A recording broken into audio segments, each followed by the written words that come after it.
En las profundidades del conocimiento humano, en la intersección de la mística y la ciencia rigurosa, yace una paradoja capaz de trastocar nuestra concepción de la realidad.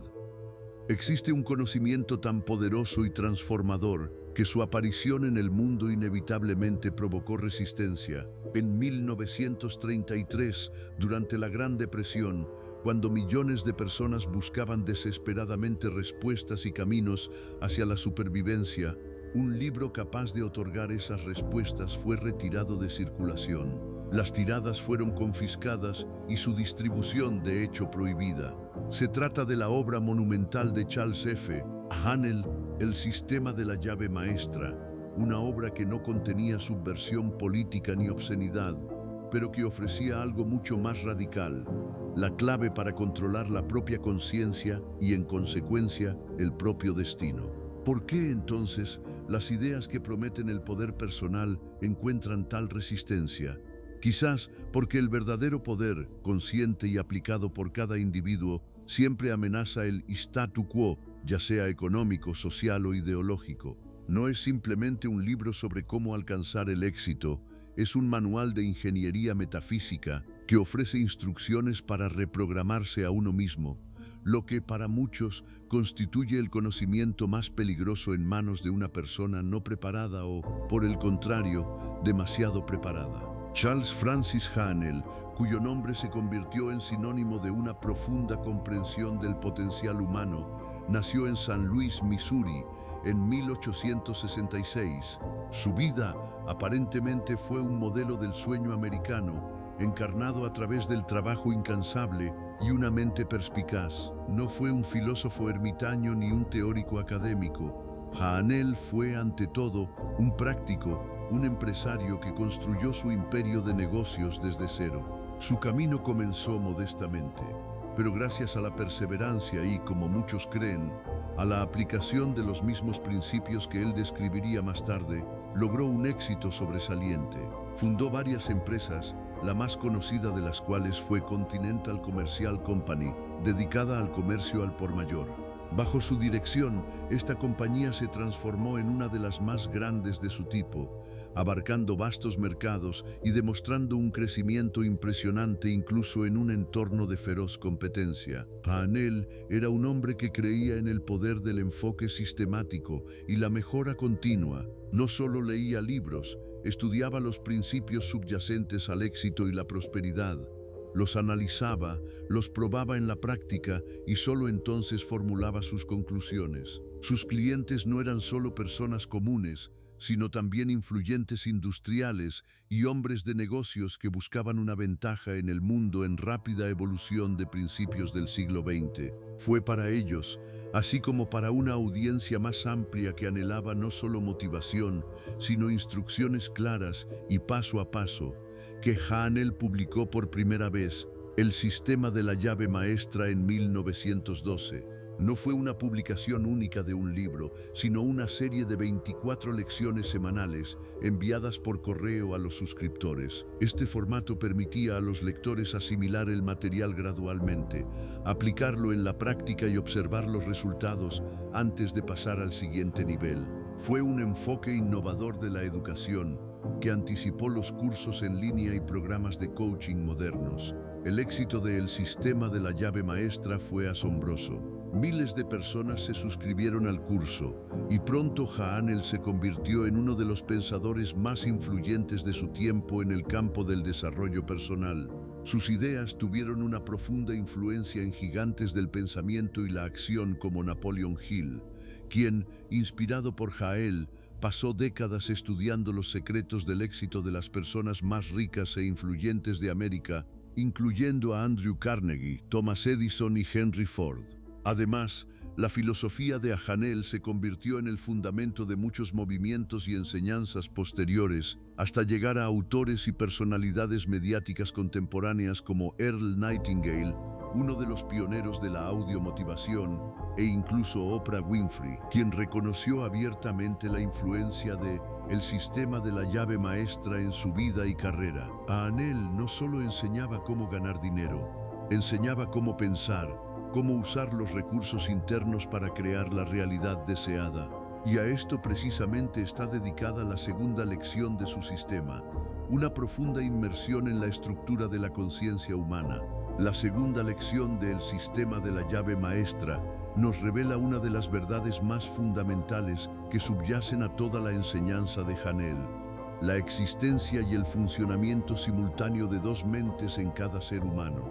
Esto no es una metáfora, sino la descripción de una realidad concreta y palpable que determina cada aspecto de nuestra vida, desde las más mínimas decisiones cotidianas hasta los mayores logros.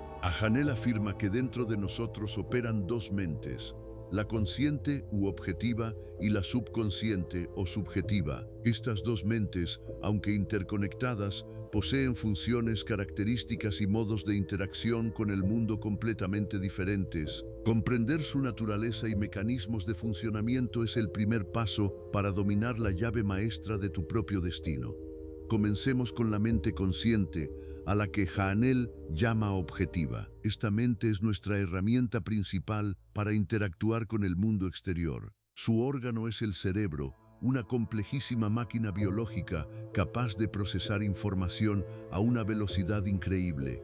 La mente consciente opera a través de nuestros 5 sentidos: vista, oído, olfato, gusto y tacto. Es gracias a ellos que percibimos la realidad circundante, formamos ideas sobre ella, analizamos hechos y tomamos decisiones. Esta mente está dotada de voluntad, la capacidad de elegir, tomar decisiones y dirigir las propias acciones. También posee la capacidad de discernir, evaluar, comparar y pensar lógicamente. Es la mente consciente la que nos permite aprender, memorizar información, resolver problemas matemáticos, planificar el futuro y reflexionar sobre el pasado. Hanel llama metafóricamente a la mente consciente el guardián de la puerta. Esta es una definición muy precisa. Imagina una ciudad antigua, rodeada de muros, con una única puerta a través de la cual se realiza toda entrada y salida. El guardián de esta puerta examina cuidadosamente a cada entrante, decidiendo si es digno de pasar al interior. De la misma manera, nuestra mente consciente actúa como un filtro que evalúa toda la información que llega del exterior, así como todos los pensamientos e impulsos que surgen dentro de nosotros. Decide qué es verdadero, qué es falso, qué es útil y qué es perjudicial. Analiza, critica, duda, compara con experiencias y conocimientos previos. Sin este guardián, estaríamos completamente indefensos ante el flujo caótico de información e impulsos internos. Es la mente consciente la que nos permite adaptarnos a las condiciones cambiantes, aprender de los errores y construir nuestra vida basándonos en la lógica y la racionalidad. Sin embargo, a pesar de toda su importancia, la mente consciente tiene sus limitaciones. Solo funciona cuando estamos despiertos y pensando activamente. Sus recursos son finitos y puede verse sobrecargada de información o fatigada por la toma de decisiones. Además, su capacidad de discernimiento, aunque es su punto fuerte, también puede convertirse en su debilidad, ya que a menudo está ligada a creencias preestablecidas, prejuicios y perspectivas limitadas. La conciencia, en esencia, es solo la punta del iceberg de nuestro mundo mental, la parte visible de procesos mucho más profundos y poderosos. Y aquí nos acercamos a la mente subconsciente o subjetiva, que según Hanel es el verdadero motor de nuestra realidad. Si la mente consciente es el guardián de la puerta, la mente subconsciente es la ciudad misma, sus entrañas, su latido, su inagotable fuente de vida y energía. Su órgano, como indica Hanel, es el plexo solar, un centro nervioso situado en la cavidad abdominal, que en las tradiciones antiguas a menudo se asociaba con la fuerza vital, la intuición y las reacciones emocionales. A diferencia del cerebro, que es un órgano localizado de la conciencia, el plexo solar, según Hanel, sirve como punto de conexión con una fuente mucho más vasta y poderosa, la mente universal, o, como también se la llama, la conciencia cósmica. La característica clave de la mente subconsciente es que nunca duerme. Está activa 24 horas al día, 7 días a la semana, incluso cuando estamos sumergidos en un sueño profundo. Es ella la que controla todas las funciones autónomas de nuestro cuerpo. La respiración, el latido del corazón, la digestión, la regeneración celular, regula nuestra temperatura, el sistema inmunológico, el equilibrio hormonal. La subconsciencia es nuestro arquitecto, constructor y sanador interno, que trabaja incansablemente para mantener nuestra vida y bienestar. Pero lo más importante que distingue a la mente subconsciente de la consciente es su incapacidad para objetar. Hanel lo enfatiza con especial fuerza. La subconsciencia no distingue el bien del mal, la verdad de la mentira. Lo que le ordenes, eso se convertirá en realidad. Esta afirmación es la piedra angular de todo, el sistema de la llave maestra. La subconsciencia no posee la función de análisis crítico, no duda, no discute, no realiza comprobaciones lógicas, simplemente acepta cualquier instrucción, cualquier pensamiento, cualquier creencia que se le transmita como una verdad absoluta. Para la subconsciencia no hay diferencia entre la realidad y la imaginación, entre el hecho y la fantasía. Si piensas constantemente en la pobreza, la subconsciencia lo acepta como una orden y comienza a organizar tu vida de tal manera que la pobreza se convierta en tu realidad. Si te imaginas el éxito, la salud y la felicidad, comienza a trabajar para materializar esos estados. Esto explica por qué muchas personas, a pesar de todos sus esfuerzos y deseos conscientes, continúan enfrentando los mismos problemas. Conscientemente pueden desear riqueza, pero subconscientemente, debido a creencias o miedos profundamente arraigados, pueden estar programados para la pobreza. Y dado que la subconsciencia posee una fuerza incomparablemente mayor y una conexión con la mente universal, su programa siempre dominará sobre los deseos conscientes. Así, la mente consciente actúa como un jardinero que siembra las semillas de los pensamientos en el suelo de la subconsciencia, y la subconsciencia como tierra fértil, sin discernir qué tipo de semillas son, malezas o plantas nobles, simplemente las cultiva. Esta comprensión no es prerrogativa exclusiva de Hanel o de principios del siglo XX. Sabios y filósofos antiguos, a lo largo de milenios, llegaron a conclusiones similares de manera intuitiva o empírica. En la tradición taoísta, por ejemplo, encontramos los conceptos de Wu y Shu, dos aspectos de la conciencia, donde Wu puede relacionarse con la mente más superficial, activa y consciente, y Shu con la profunda, intuitiva y subconsciente. Wu es lo que vemos, oímos, pensamos. Josu es lo que yace bajo la superficie, la fuente invisible de sabiduría y poder. En las enseñanzas tántricas de la India encontramos los arquetipos de Shiva y Shakti. Shiva representa la conciencia pura, inmóvil, pasiva, potencial. Shakti es la energía dinámica, la fuerza que encarna, crea, manifiesta. En el contexto de nuestra discusión, Shiva puede ser una analogía de la mente consciente que observa y percibe, mientras que Shakti es la subconsciencia que, al recibir un impulso de Shiva, comienza a actuar y a formar la realidad. Sin Shakti, Shiva permanece inactivo. Sin Shiva, Shakti actúa caóticamente. Solo su interacción armoniosa conduce a la creación. Carl Gustav Jung, el gran psiquiatra suizo cuyas obras tuvieron una influencia colosal en la psicología del siglo XX, también desarrolló un modelo de la psique que resuena sorprendentemente con las ideas de Hanel. Jung habló del ego y el sí mismo. El ego es el centro de la conciencia, nuestra personalidad, nuestro yo que interactúa con el mundo exterior. Es muy similar a la mente consciente de Hanel, pero Jung afirmó que el ego es solo una pequeña parte de nuestra psique. Debajo de él yace un área mucho más vasta y profunda que él llamó el sí mismo, el centro de toda la psique, incluyendo lo consciente y lo inconsciente. El sí mismo es el arquetipo de la totalidad, el guía interno que dirige el desarrollo de la personalidad. Abarca tanto el inconsciente personal, que contiene recuerdos y complejos reprimidos, como el inconsciente colectivo, el depósito de arquetipos y patrones universales. El sí mismo de Jung, con su conexión con el inconsciente colectivo, tiene una sorprendente similitud con la mente subconsciente de Hanel, conectada con la mente universal. Incluso en la tradición mística de la Cábala, un antiguo sistema judío de conocimiento esotérico, podemos encontrar paralelismos. Dos de las 10 sefirot o emanaciones divinas, Malkut y Tiferet, pueden interpretarse a través del prisma de las dos mentes. Malkut, o el reino, representa el mundo material, la manifestación, nuestra realidad física y nuestra percepción consciente de esa realidad.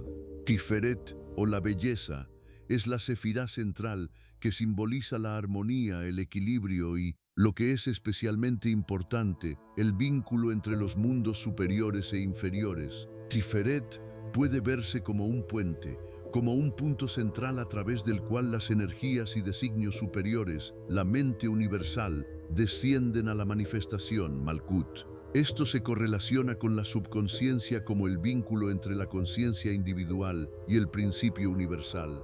La ciencia moderna, casi un siglo después de la publicación de El Sistema de la Llave Maestra, comienza a confirmar empíricamente estas antiguas e intuitivas percepciones. En 2011, el Premio Nobel de Economía Daniel Kahneman, en su monumental libro Pensar rápido, pensar despacio, presentó al mundo el concepto de dos sistemas de pensamiento, el Sistema 1 y el Sistema 2. El Sistema 2 es el pensamiento lento, consciente, lógico, que requiere esfuerzo. Es nuestra mente consciente, el guardián de la puerta, que analiza y toma decisiones. El Sistema 1 es el pensamiento rápido, intuitivo, automático, que funciona sin esfuerzo y sin control consciente. Es responsable de nuestras reacciones instantáneas, instintos, hábitos y creencias. El Sistema 1 de Kahneman es un redescubrimiento exacto de la mente subconsciente de Haanel, que trabaja continuamente, sin crítica y aceptando todo como un hecho. Kahneman demostró que la mayor parte de nuestras decisiones y acciones son en realidad gobernadas por el Sistema 1 y solo entonces el Sistema 2, si es que se activa, intenta racionalizar o corregir estas reacciones automáticas. Investigaciones neuropsicológicas posteriores solo han profundizado esta comprensión. Michael Gazzaniga, un distinguido neuropsicólogo de la Universidad de California, realizó experimentos pioneros con pacientes de cerebro dividido, a quienes se les habían separado quirúrgicamente los hemisferios cerebrales izquierdo y derecho. En 1981, Gazzaniga demostró que cada hemisferio puede tomar decisiones independientes y que el hemisferio izquierdo, responsable del habla y la lógica, a menudo inventa explicaciones para acciones iniciadas por el hemisferio derecho sin ninguna comprensión consciente de sus verdaderas causas. Esto demostró convincentemente que nuestro yo consciente no siempre es el iniciador de nuestras acciones, sino más bien un intérprete. Y quizás uno de los descubrimientos más impactantes que apunta directamente a la primacía de la subconsciencia fueron los experimentos de Benjamin Libet en 1983. Libet midió la actividad cerebral de los sujetos, pidiéndoles que realizaran un movimiento simple, como mover un dedo, en el momento en que sintieran conscientemente el deseo de hacerlo. Los resultados fueron asombrosos. El cerebro tomaba la decisión de moverse 350 milisegundos antes de que la conciencia se diera cuenta de esa decisión. Esto significa que nuestro yo consciente no es el verdadero iniciador de la acción. Solo post factum toma conciencia de una decisión que ya ha sido tomada a nivel inconsciente. Estos datos científicos, obtenidos décadas después, solo subrayan la perspicacia de Haanel y confirman su afirmación de que la subconsciencia es el verdadero motor de nuestra realidad. Comprender esta estructura dual de la conciencia no es solo un conocimiento académico, es una herramienta práctica que Haanel propone utilizar para transformar la propia vida. Si la subconsciencia no distingue la verdad de la mentira, sino que simplemente acepta órdenes, entonces nuestra tarea es aprender a darle las órdenes correctas, aquellas que conducen a los resultados deseados. Pero ¿cómo hacerlo si la mente consciente, el guardián de la puerta, analiza, critica y duda constantemente? ¿Cómo sortear su escepticismo y recurrir directamente al poder ilimitado de la subconsciencia? La segunda lección de Jaanel no solo revela la estructura de la conciencia, sino que también ofrece una práctica concreta que es una continuación y profundización del ejercicio de la primera lección. Si en la primera lección la tarea principal era lograr la inmovilidad física, ahora debes pasar a una tarea mucho más compleja, alcanzar el silencio mental completo. Vuelves a adoptar la misma postura de inmovilidad, te aíslas en un lugar tranquilo, relajas el cuerpo, pero ahora tu objetivo es contener cualquier pensamiento. Permite que lleguen, pero no te aferres a ellos, no los desarrolles. Libera cada pensamiento como un globo, permitiéndole volar sin entablar diálogo con él.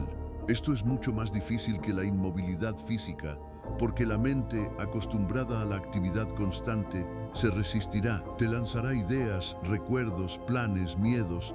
Tu tarea es ser un observador sin involucrarte en este flujo. Esta práctica requiere una enorme paciencia y persistencia.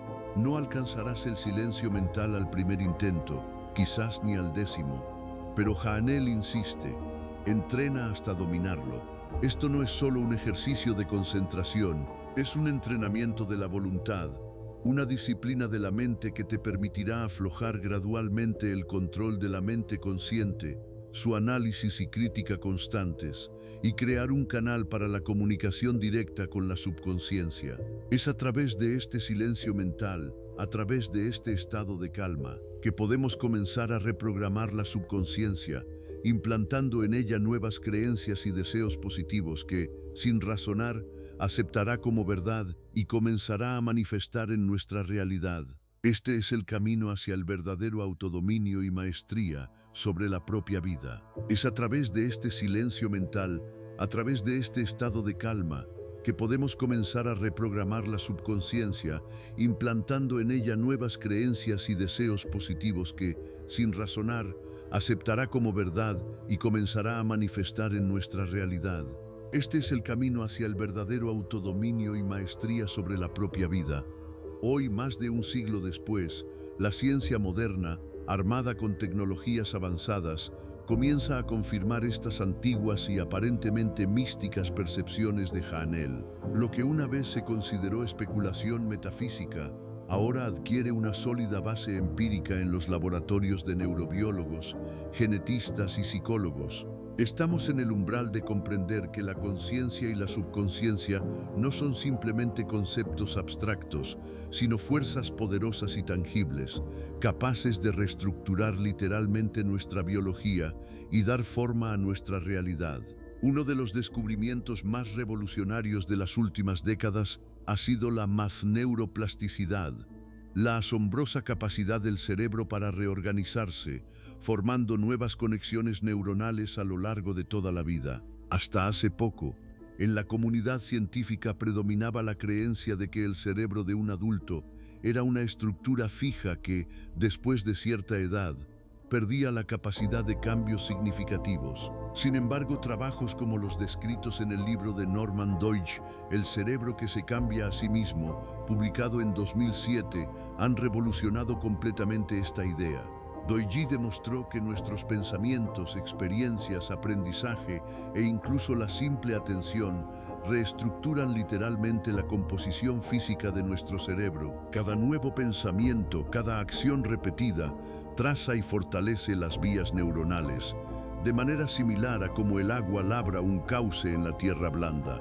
Esto significa que nuestra actividad mental no solo ocurre en el cerebro, sino que activamente forma el cerebro. Un claro ejemplo de neuroplasticidad es el famoso estudio de Eleanor Maguire y sus colegas, realizado en 2000, con la participación de taxistas de Londres. Para obtener la licencia, los taxistas de Londres deben aprobar un examen riguroso, conocido como The Knowledge, el conocimiento, que requiere memorizar 25.000 calles, innumerables puntos de referencia y miles de rutas dentro de un radio de 6 millas desde Charing Cross.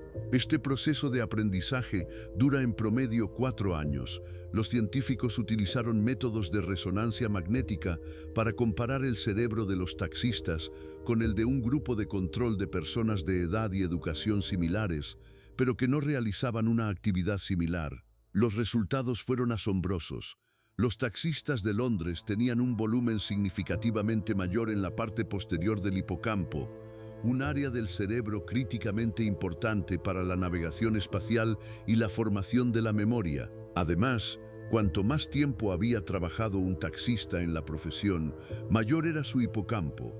Este experimento se convirtió en una prueba directa e irrefutable de que la actividad mental intensa, dirigida a asimilar información compleja, puede alterar físicamente la estructura del cerebro. El cerebro de los taxistas se reestructuró literalmente para afrontar mejor la tarea. Esto confirma la idea de Haanel de que el entrenamiento consciente de la mente, su disciplina y enfoque, tiene consecuencias de gran alcance, no solo a nivel psíquico, sino también fisiológico. Otro avance que confirma la profunda conexión entre pensamiento, emoción y biología es la ciencia de la epigenética.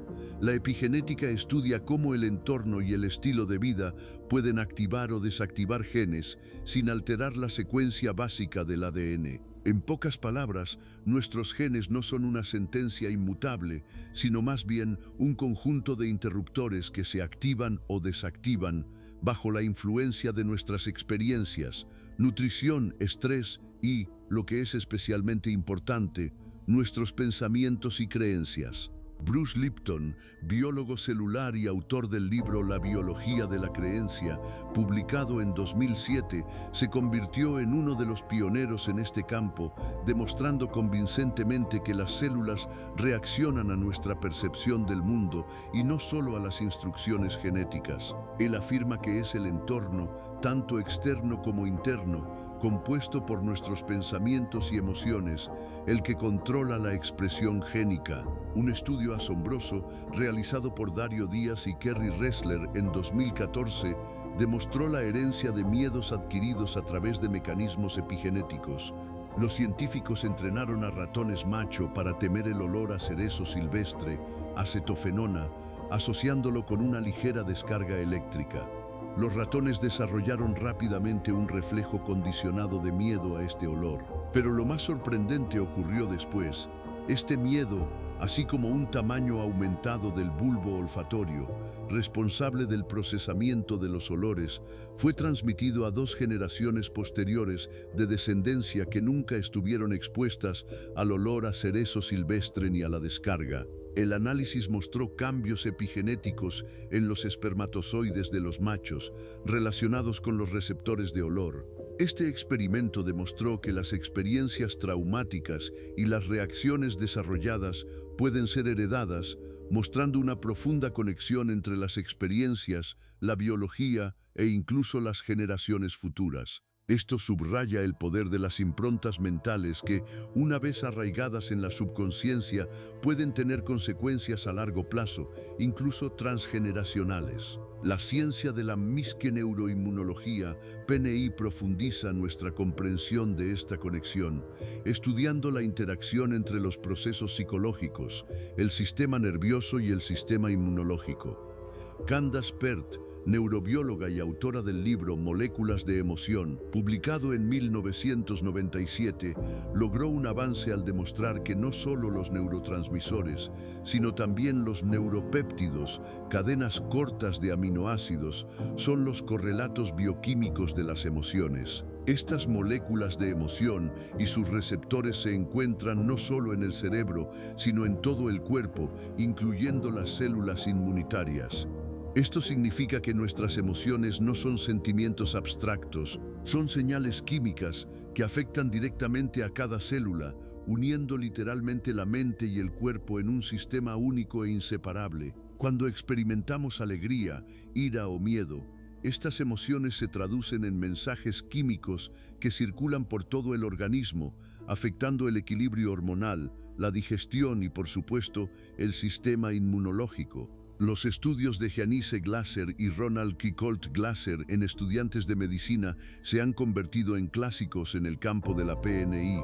Demostraron cómo el estrés crónico causado por los exámenes suprime directamente el sistema inmunológico. En sus trabajos midieron varios indicadores de la función inmunológica, como la actividad de las células T o la producción de anticuerpos en estudiantes de medicina durante periodos de alto estrés, durante los exámenes y en periodos de relativa calma, durante las vacaciones. Los resultados demostraron invariablemente una disminución de la función inmunológica durante los exámenes.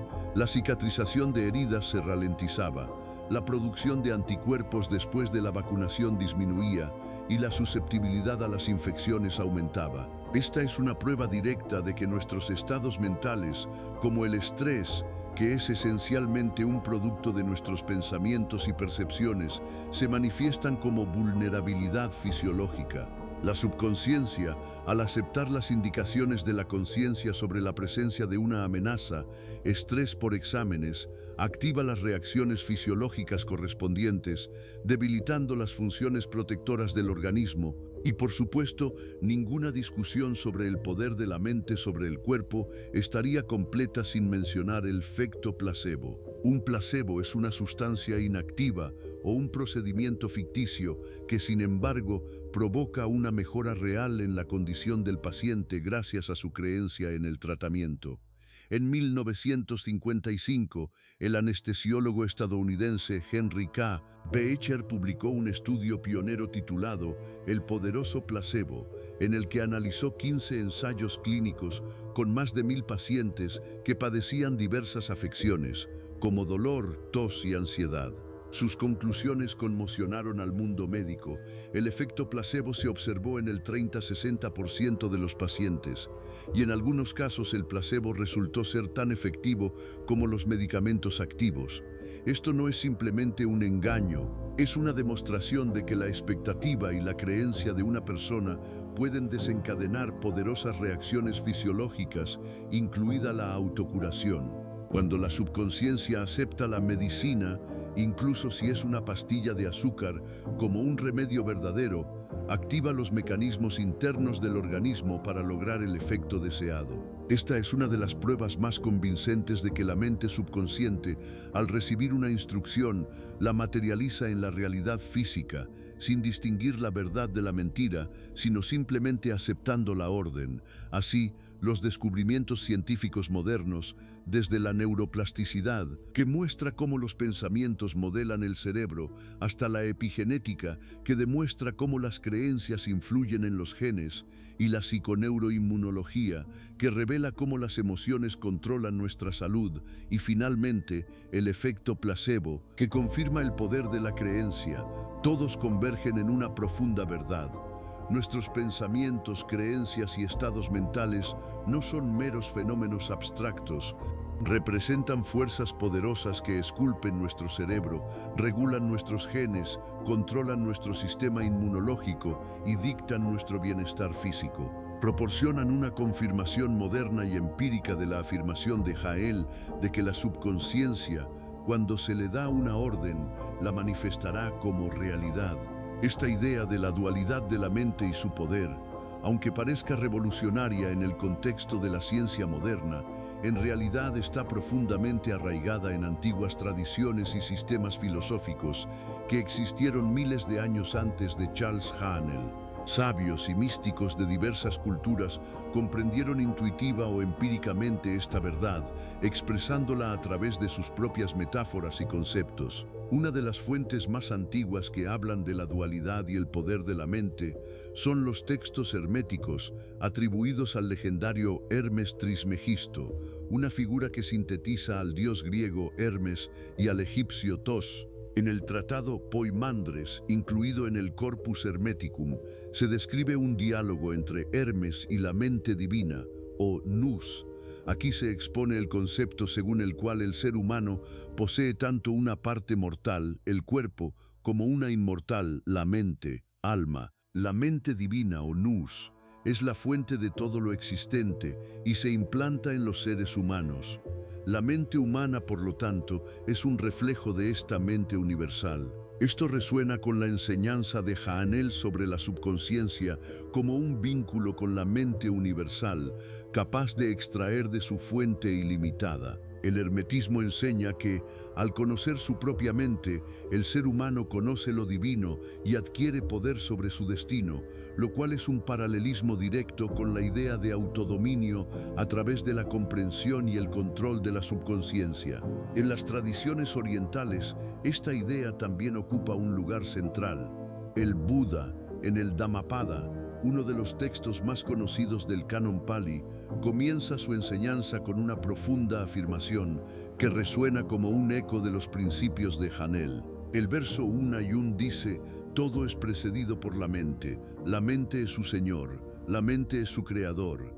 Si un hombre habla o actúa con una mente impura, el sufrimiento le sigue como la rueda sigue a la pezuña del buey. Si un hombre habla o actúa con una mente pura, la felicidad le sigue como una sombra que nunca lo abandona.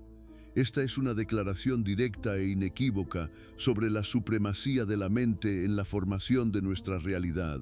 El Buda afirma que es la mente, tanto consciente como subconsciente, la arquitecta de nuestra experiencia, ya sea sufrimiento o felicidad. Esto concuerda perfectamente con la afirmación de Hanel: lo que le ordenes, eso se convertirá en realidad. Aún más profundamente en la filosofía de la mente se sumerge el antiguo texto indio Yoga Vasista, que presenta un diálogo entre el sabio Vasista y el príncipe Rama. En este texto se afirma que el Manas, la mente, es el creador del mundo. El mundo que percibimos no es otra cosa que una proyección de nuestra propia mente. Nuestra percepción no solo interpreta la realidad, la crea.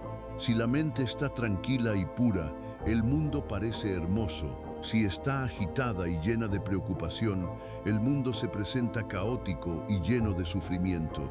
Este concepto subraya la naturaleza subjetiva de la realidad y el poder de la mente en su formación, reflejando plenamente la idea de Hanel de que la subconsciencia manifiesta la realidad basándose en órdenes mentales. En la tradición mística judía de la Cábala también se pueden encontrar paralelismos con el concepto de la dualidad de la conciencia y su conexión con los principios universales. La Cábala describe las 10 sefirot o emanaciones divinas que forman el árbol de la vida y representan diversos aspectos de lo divino, así como los niveles de la creación y la conciencia humana. Ein Sof es el Dios infinito e incognoscible, la fuente de todo. En el árbol de la vida, la Sefirá Malkut, el reino, representa el mundo físico, la realidad manifestada, lo que percibimos con nuestros 5 sentidos. La Sefirá Tiferet, belleza o armonía, se encuentra en el centro del árbol y simboliza la armonía, la compasión, así como la conciencia central que conecta los mundos superiores e inferiores. Tiferet puede considerarse como un análogo de la mente consciente que busca el equilibrio y es un canal para la influencia de principios superiores sobre Malkut, nuestro mundo manifestado. La idea es que la realidad física, Malkut, es un reflejo de principios espirituales y estados mentales más profundos, y que a través de una alineación consciente con las sefirot superiores, a través de Tiferet, podemos influir en nuestra realidad manifestada. El benzoicismo, una antigua filosofía griega y romana, también propuso un enfoque práctico para el control de la mente que resuena con la enseñanza de Hanel. Filósofos como Epicteto y Marco Aurelio enseñaron que no son las cosas las que nos perturban, sino nuestra opinión sobre ellas.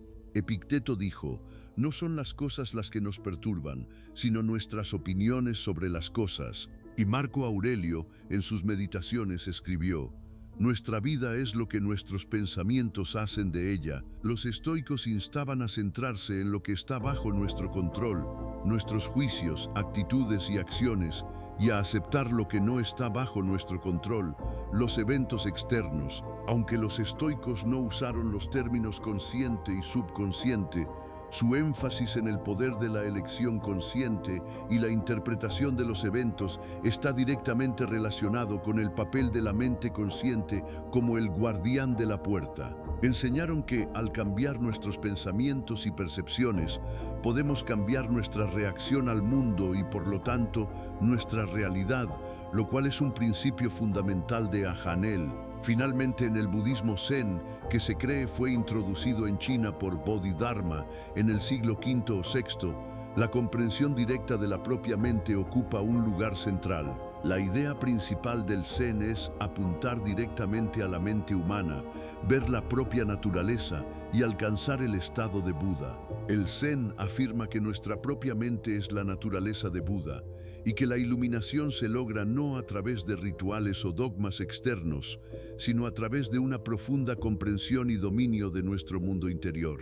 La práctica de Zazen, meditación sentada en el Zen, tiene como objetivo lograr el silencio mental, soltar los pensamientos y experimentar directamente el verdadero yo. Este ejercicio de silencio mental es, en esencia, un antiguo análogo de la segunda lección de Hanel, donde se requiere contener cualquier pensamiento, ser un observador y no involucrarse en el flujo de la conciencia.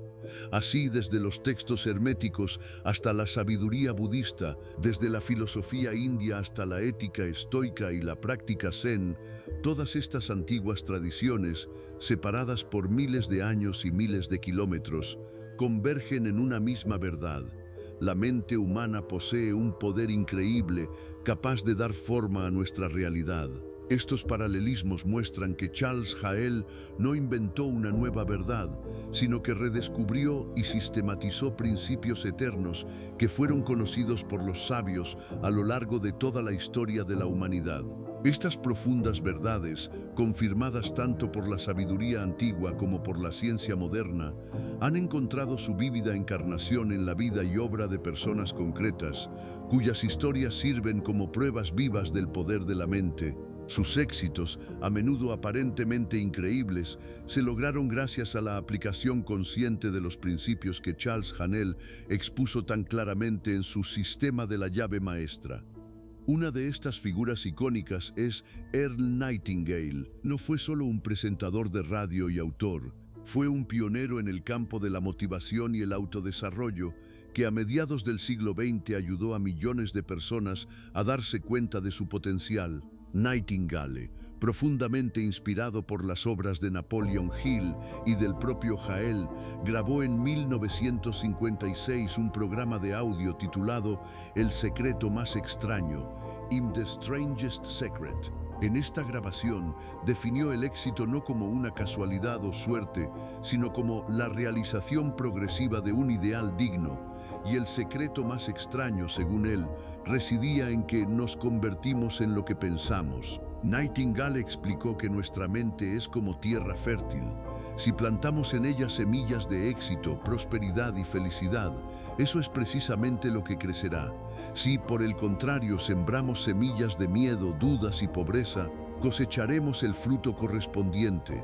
El secreto más extraño se convirtió en la primera grabación de audio de palabra hablada en la historia en vender más de 1 millón de copias, lo que le valió a Nightingale un disco de oro. Este éxito sin precedentes no solo convirtió a Earl Nightingale en una leyenda, sino que también dio inicio a toda una industria de audiolibros de autoayuda. Su trabajo se convirtió en un eco directo de los principios de Haanel, popularizando la idea del poder creativo de la mente y la capacidad de la subconsciencia para manifestar lo que se le había encomendado. La historia de Nightingale no es solo una historia de éxito, es una historia de cómo una idea simple pero profunda, comprendida y transmitida al mundo, es capaz de cambiar innumerables vidas. Una confirmación aún más amplia de los principios de Haanel fue la vida y obra de Napoleon Hill. Su camino hacia la creación del bestseller Piense y hágase rico comenzó con un encuentro trascendental con uno de los hombres más ricos de su tiempo, el industrial y filántropo Andrew Carnegie. El joven periodista Napoleon Hill, entonces poco conocido, recibió una propuesta única de Carnegie. Carnegie, convencido de la existencia de principios universales de éxito, encargó a Hill una tarea monumental: pasar 20 años de su vida, sin remuneración, entrevistando a cientos de las personas más exitosas de América para identificar y sistematizar esta filosofía. Carnegie prometió solo una cosa: el acceso a su extenso círculo de conocidos influyentes. Napoleon Hill aceptó este desafío. Durante 2 décadas se reunió y estudió las vidas de gigantes del pensamiento y la industria como Thomas Edison, Henry Ford, Alexander Graham Bell, el presidente Theodore Roosevelt y muchos otros. Analizó sus procesos de pensamiento, hábitos, enfoques para resolver problemas y su capacidad para materializar sus ideas en la realidad. La culminación de este trabajo monumental fue el libro Piense y hágase rico, publicado en 1937. En él, Hill reconoce abiertamente la influencia de Charles Haanel en su pensamiento, especialmente en lo que respecta al poder de la autosugestión y la capacidad de la subconsciencia para materializar los pensamientos dominantes. Los principios clave de Hill: claridad de propósito, autosugestión, conocimiento especializado, imaginación, planificación organizada y persistencia, son todos una aplicación práctica de la enseñanza de Haanel sobre cómo la mente consciente puede guiar a la subconsciencia para lograr los resultados deseados. La historia de Napoleon Hill no es solo la historia de su éxito personal, sino también una grandiosa investigación empírica que confirma que la aplicación consistente del pensamiento enfocado y la fe inquebrantable, a menudo a través de la subconsciencia, conduce a logros tangibles. Trasladémonos a una era más moderna, a una figura cuya influencia en el mundo de la tecnología y el diseño es innegable, de Steve Jobs. Aunque Jobs quizás no estudió directamente el sistema de la llave maestra, su vida ilustra cómo experiencias aparentemente aleatorias o inconexas pueden ser sintetizadas por la subconsciencia y manifestarse como innovaciones geniales. En 2005, al hablar ante los graduados de la Universidad de Stanford, Jobs pronunció la famosa frase: "No puedes conectar los puntos mirando hacia adelante, solo puedes conectarlos mirando hacia atrás. Así que tienes que confiar en que los puntos se conectarán de alguna manera en tu futuro". Citó como ejemplo su experiencia en el Reed College en 1972, cuando, siendo un estudiante desertor, asistió a una clase de caligrafía. Esta clase, impartida por el exmonje Robert Palladino, estaba dedicada a la belleza y precisión de las fuentes, las serifs, el kerning y otras sutilezas de la tipografía. En aquel momento, parecía una actividad completamente impráctica e inútil. Sin embargo, 10 años después, cuando Jobs y su equipo estaban desarrollando la primera computadora Macintosh, él insistió en que tuviera varias fuentes y espaciado proporcional entre caracteres, una característica que era revolucionaria para las computadoras personales de la época. Fue esta decisión estética, directamente inspirada en sus lecciones de caligrafía, la que se convirtió en el sello distintivo del diseño y la experiencia de usuario de Apple. Esto no fue el resultado de una planificación consciente, fue el resultado de que la subconsciencia de Jobs conservó y procesó información que resultó ser críticamente importante para futuras innovaciones. Esto demuestra cómo nuestra mente, como un almacén insondable, recopila y procesa información, y luego, en el momento oportuno, conecta los puntos de una manera no lineal e intuitiva, guiada por una visión subyacente. Finalmente, una de las voces contemporáneas más influyentes que reconoce abiertamente el poder del sistema de la llave maestra es Oprah Winfrey. La magnate de los medios, presentadora de televisión y filántropa, Oprah ha declarado en repetidas ocasiones la profunda influencia del libro de Charles Haanel en su vida y su éxito fenomenal. No solo lo recomendó a millones de sus espectadores en su programa, sino que también habló abiertamente sobre cómo este libro cambió su comprensión del poder del pensamiento y la capacidad de dirigirlo conscientemente para crear su realidad. Oprah testificó que el sistema de la llave maestra la ayudó a darse cuenta de que sus pensamientos y creencias son herramientas poderosas para dar forma al destino y que ella misma es la arquitecta de su vida. Su increíble carrera, construida sobre la base de la autoconfianza, la intuición y la creación intencionada, sirve como un ejemplo vivo y moderno de la eficacia práctica de las enseñanzas de Haanel. Estas historias, desde el pionero de la motivación Earl Nightingale, quien popularizó las ideas de Haanel, hasta Napoleon Hill, quien durante 20 años sistematizó los principios del éxito, y hasta iconos modernos como Steve Jobs, cuya subconsciencia conectaba puntos aparentemente inconexos, y Oprah Winfrey, quien reconoce abiertamente la influencia del libro en su éxito. Todas ellas son poderosos testimonios de que los principios expuestos en el sistema de la llave maestra no son meras teorías abstractas, son herramientas prácticas para dominar la propia mente y, en consecuencia, la propia vida. Demuestran que cuando comprendemos y aplicamos las leyes que rigen nuestra mente consciente y subconsciente, podemos literalmente reprogramar nuestra realidad y lograr lo que una vez pareció imposible. Este hilo invisible, que conecta las percepciones intuitivas de los grandes innovadores del pasado con los éxitos de los líderes modernos, se extiende a lo largo de las décadas, encontrando su confirmación en las más diversas áreas de la actividad humana. El principio de la dualidad de la mente, que Charles Haanel describió tan escrupulosamente en 1912, ha dejado de ser hoy un mero objeto de disputas esotéricas para convertirse en el fundamento de conceptos psicológicos y neurobiológicos de vanguardia.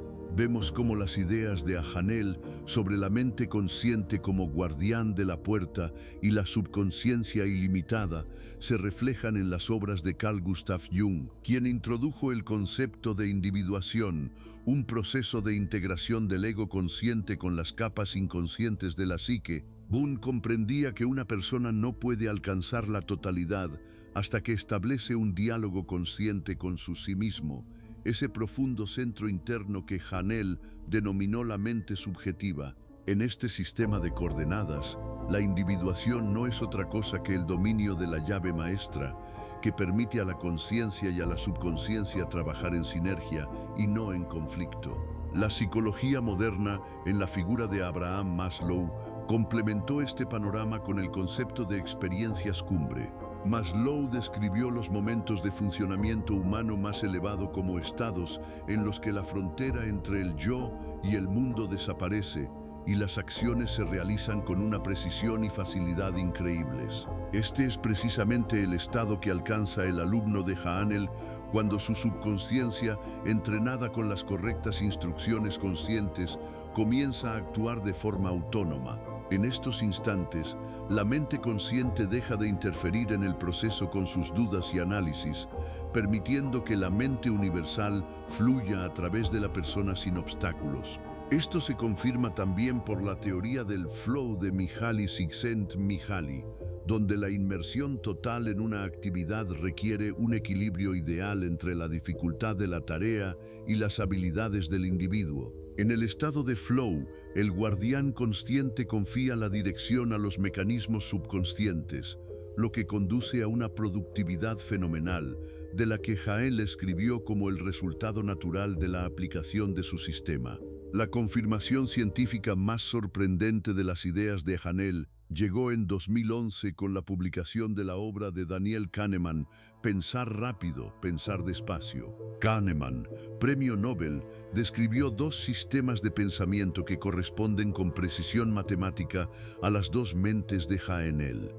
El sistema 2 es el pensamiento lento, analítico, consciente, que requiere esfuerzo y voluntad.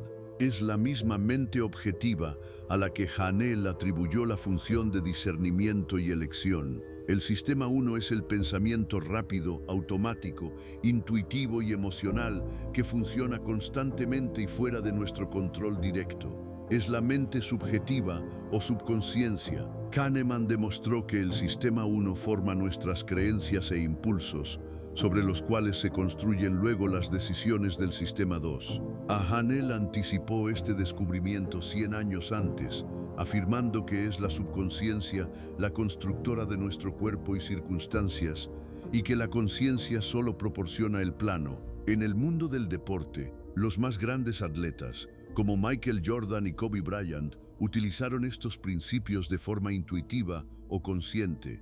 Bryant hablaba a menudo de su mentalidad Mamba, que consistía en repeticiones interminables y ensayos mentales. Este es el método clásico de Haanel.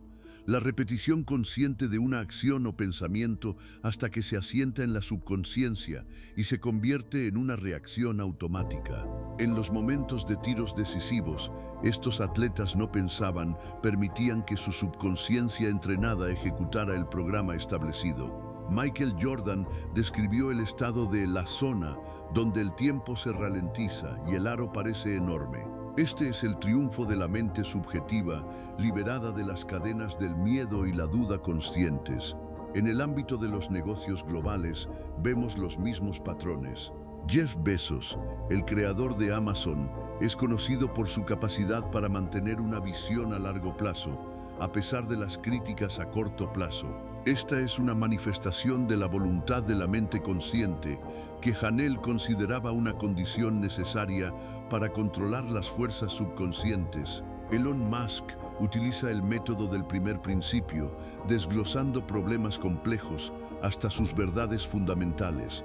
Esta es la forma más elevada de trabajo de la mente objetiva para filtrar falsas premisas. Warren Buffett ha demostrado durante décadas un desapego emocional del ruido del mercado, lo cual es una consecuencia directa de la disciplina mental que predicó Hanel.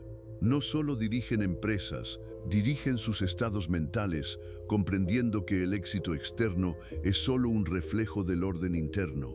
La ciencia del cerebro tampoco se detiene. Norman Doidge, en 2007, en su trabajo sobre neuroplasticidad, demostró que nuestros pensamientos son capaces de alterar físicamente la estructura del cerebro.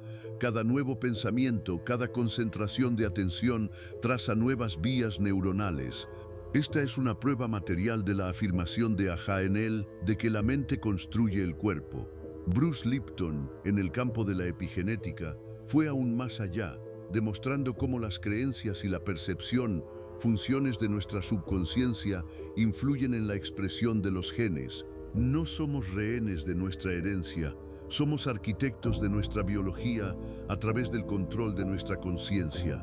Los experimentos de Alain Aspect en 1982 en el campo del entrelazamiento cuántico confirman las palabras de Hanel sobre la unidad de la mente universal. Si dos partículas permanecen conectadas a cualquier distancia, entonces nuestra mente tampoco puede estar aislada del campo de información común del universo. Las antiguas tradiciones lo sabían mucho antes de la aparición de los laboratorios modernos. En el taoísmo, los conceptos de Hu y Shu describen la interacción del potencial caótico y la fuerza ordenadora. En las enseñanzas tántricas, Shiva representa la conciencia pura, el testigo inmóvil, mientras que Shakti es la energía dinámica que crea mundos. Esta es una metáfora ideal para las mentes consciente y subconsciente. Los conceptos cabalísticos de Malkut y Tiferet hablan del reino manifestado y la belleza central que une lo superior y lo inferior. El Yoga Vasista, uno de los textos indios más antiguos, afirma directamente: el mundo es tal como lo ves, y todo lo existente es solo una proyección de la mente. Hanel tradujo estas antiguas verdades al lenguaje del racionalismo occidental, haciéndolas accesibles para el hombre de la era industrial. Sin embargo, el dominio del sistema de la llave maestra conlleva serios peligros, de los cuales es necesario advertir a todo aquel que emprenda este camino. La trampa más común es el positivismo ingenuo o el pensamiento mágico. Muchos creen erróneamente que basta con visualizar lo deseado tumbados en el sofá, y el universo lo traerá en bandeja de oro. Hanel estaba categóricamente en contra de tal enfoque. Él enfatizó que la subconsciencia es el suelo y la conciencia es el sembrador. Pero para cosechar se requiere trabajo. El pensamiento mágico ignora las leyes de la realidad física y las relaciones de causa y efecto, transformando un sistema profundo en una fantasía superficial. Otro peligro es la negación de la realidad o la llamada evasión espiritual. Al intentar imponer afirmaciones positivas a la subconsciencia, las personas a menudo reprimen emociones y problemas reales, enterrándolos más profundamente en la sombra. Esto genera una espiritualidad tóxica, donde la persona teme reconocer el dolor o la ira, creyendo que estropearán sus vibraciones. Pero la subconsciencia no se engaña con palabras, reacciona a sentimientos profundos, a menudo inconscientes. Si repites "soy rico", sintiendo al mismo tiempo horror ante las deudas, la subconsciencia aceptará como verdad precisamente ese horror, porque está más cargado emocionalmente. También existe el riesgo de perder la conexión con la realidad objetiva. Una excesiva fascinación por el mundo interior sin una adecuada conexión a tierra puede llevar a la desorientación.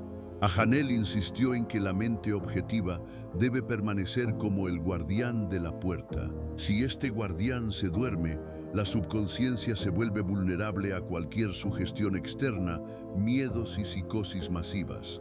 Sin pensamiento crítico, el sistema se convierte en una herramienta de autoengaño. Finalmente, el mayor peligro radica en el uso de estas fuerzas para fines egoístas o destructivos. Ahanel advirtió que la ley de la creación es ineludible. Lo que envías al mundo a través de tu subconsciencia te será devuelto de forma amplificada. Aquellos que intentan utilizar la llave maestra para manipular a otros o acumular bienes a expensas del sufrimiento ajeno, inevitablemente se enfrentan a la destrucción de su propia vida, ya que su subconsciencia fija la imagen de división y hostilidad como su realidad personal. Para evitar estas trampas y realmente dominar la segunda lección del sistema de la llave maestra, es necesario pasar a una práctica estricta y consistente. La segunda lección requiere de ti mucho más que la simple inmovilidad física. Ahora debes aprender a controlar el flujo de tus pensamientos. Este ejercicio se considera uno de los más difíciles del sistema, pero es precisamente el que sienta las bases para todos los logros posteriores. La primera técnica es la práctica del silencio mental. Debes adoptar la misma postura que dominaste en la primera lección. Sentarte recto, relajado, sin el más mínimo movimiento durante 20 o 30 minutos.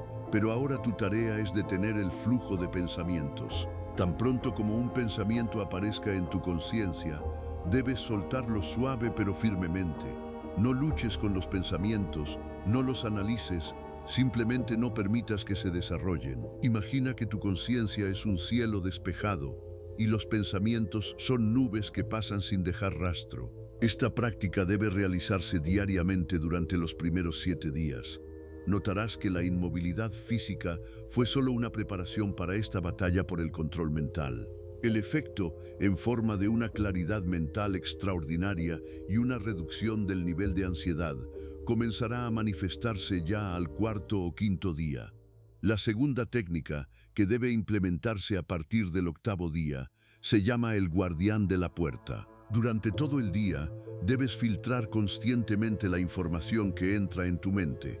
Este ejercicio ocupa todo tu tiempo de vigilia, pero no requiere condiciones especiales. Debes cortar cualquier conversación negativa, chismes, noticias que causen miedo y críticas hacia ti o hacia otros. Cada vez que te encuentres con un estímulo negativo, debes decir mentalmente: no acepto esto en mi subconsciencia. Te conviertes en un sensor vigilante. Hacia el final de la segunda semana, sentirás que tu energía interna ha dejado de derrocharse y tu estado emocional se ha vuelto mucho más estable e independiente de las circunstancias externas. La tercera técnica es el ensayo mental o la visualización de un solo objeto. A partir del día 15, después del periodo de silencio, elige un objeto simple, por ejemplo, una rosa o una figura geométrica. Cierra los ojos e intenta ver este objeto con todos sus detalles, su color, textura, olor, cómo le cae la luz. Mantén esta imagen en tu conciencia durante 10 minutos sin permitir que desaparezca o cambie. Este ejercicio entrena la capacidad de la mente consciente para dar órdenes claras e inequívocas a la subconsciencia. Cuando aprendas a mantener una imagen sin esfuerzo, comprenderás que tu subconsciencia ha comenzado a aceptar tus visualizaciones como instrucciones reales. Un resultado tangible en forma de mejora de la concentración y la memoria se manifestará hacia el día 22. La cuarta técnica es la impronta antes de dormir.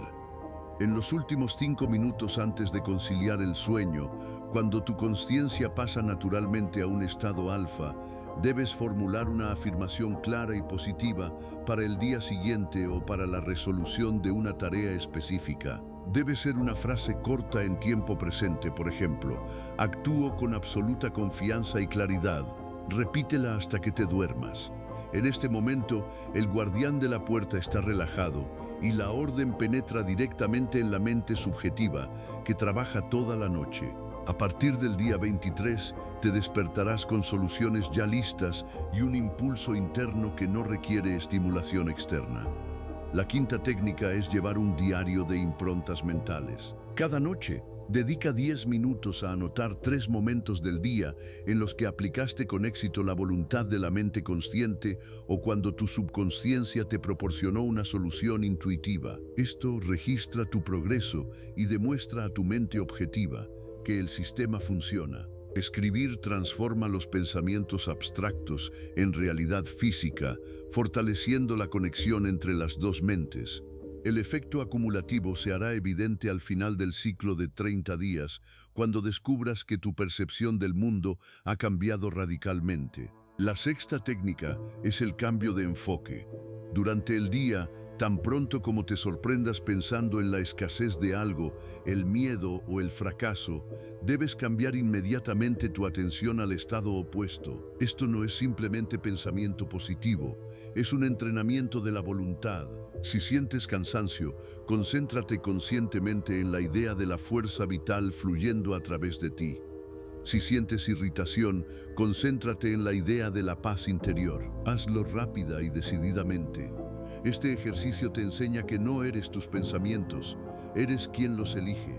Después de una semana de esta práctica, notarás que los pensamientos negativos automáticos aparecen con mucha menos frecuencia. La séptima técnica es la práctica de la gratitud como ajuste de frecuencia. Por la mañana, inmediatamente después de despertar, dedica 5 minutos a agradecer sinceramente lo que ya tienes y las oportunidades que se abrirán hoy. La gratitud es el estado más poderoso para la mente subjetiva, ya que implica que lo deseado ya ha sido recibido. Esto crea un campo magnético que atrae las circunstancias correspondientes. Realízalo diariamente, y para el 30º día descubrirás que tu vida se ha llenado de sincronicidad. Eventos que parecen coincidencias aleatorias, pero que en realidad son una respuesta directa de la subconsciencia a tu disposición interna. Al concluir esta lección, debemos comprender una verdad fundamental que Jaanel transmitió a lo largo de todo su sistema. Tu mundo exterior es un reflejo exacto y matemáticamente preciso de tu estado interior. No hay ninguna fuerza externa que te castigue o te recompense. Solo existe la ley de causa y efecto, operando a través de tu propia mente. La mente consciente elige la dirección y la mente subconsciente proporciona la energía y los recursos para materializar esa elección. Eres el capitán de tu barco, pero bajo cubierta opera un potente motor que no conoce el cansancio y no hace preguntas. Si el capitán duerme o da órdenes contradictorias, el barco será zarandeado por las olas del caos. Pero si el capitán está despierto y conoce el rumbo, no hay tormenta que este barco no pueda superar. La segunda lección es un llamado a la responsabilidad.